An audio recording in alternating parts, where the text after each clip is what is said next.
Welcome to the first page of the Distributive Property book. Congratulations for starting the new book.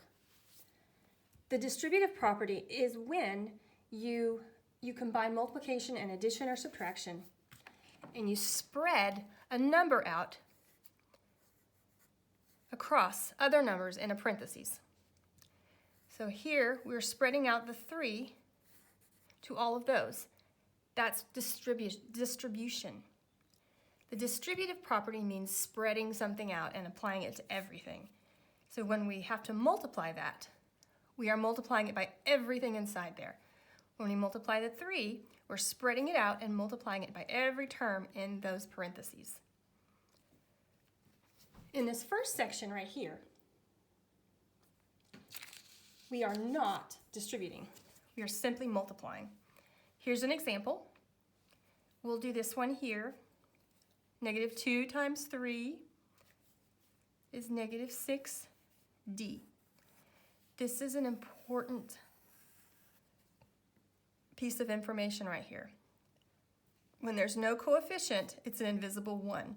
So this n has no coefficient, so it's an invisible 1. So it's like you're multiplying 5 times 1.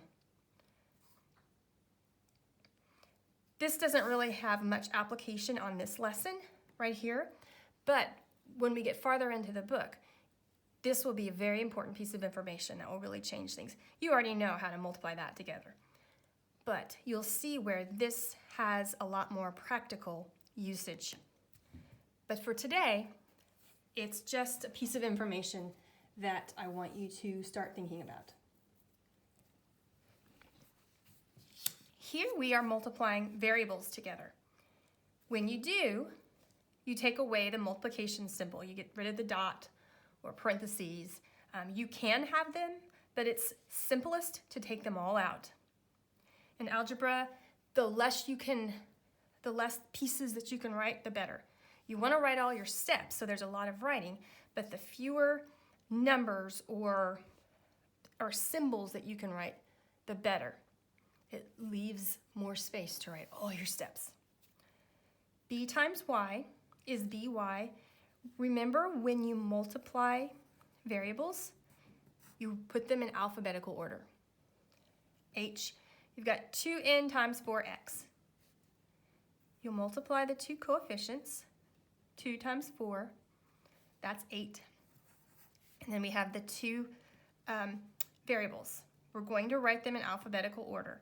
N comes first, so we write nx. So that's basically 8 times n times x. Down here it says, what happens when you have more than one term inside the parentheses? In each of these, we had one term inside the parentheses. Look here, you've got 1, 2 terms. 1, 2 terms. Well, when you do, that is when you have to distribute. Page 2. Distribution is not new to you. This is review, but it's an important piece of reviewing before we get into the more advanced stuff that will be new. Look at A. You're distributing 3 across both of these terms. 3 times x and 3 times 2. 3x plus 3 times 2 is 6. D, you've got a negative. You're multiplying negative 3 across both terms in here.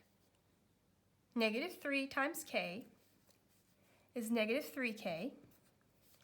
Negative 3 times negative 1 is positive 3. Remember, a negative times a negative is a positive.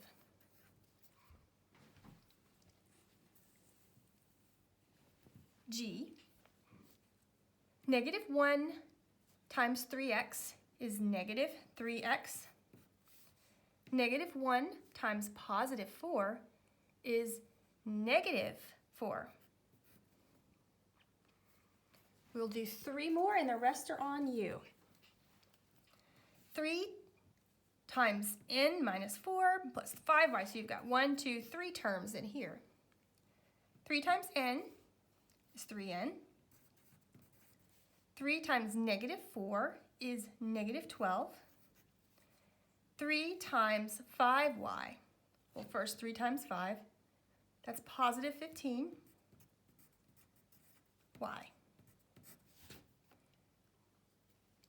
Ideally, you'll want to put these in order. I won't count it wrong on this assignment, not yet, if you leave it like that, because everything is correct. But in algebra, the correct format is to write each of these terms in alphabetical order, and then your constant last. N comes before y, so it should be 3n first, plus 15y. My constant is last. That is the proper form. One more with 3 terms. This one we have a negative 6. Negative 6 times j is negative 6j. Negative 6 times negative 2, that is positive 12. Negative 6 times positive 3k, well, negative times a positive is negative. 6 times 3 is 18k. Now let's put these in the proper order. A, B, C, D, F, G, H, I, J, K. So this one's first. J comes before K. 6J, and then K, minus 18K, constant last, plus 12. There, see? And like I said, if you can't remember the order, it's okay. I'll still count it right. But I do want you to start thinking about it and start trying to do it in order and trying to remember what the order is, because soon this will be required. Negative 1 distributed inside here. I don't know why I'm doing this for you. Negative 1 times 3 is negative 3. Negative 1 times negative h is positive h. That's it. That's all we're doing together. You've got the rest. Go ahead and do it. And I'll have another page for you next time. I enjoy distribution, so I think you'll enjoy it.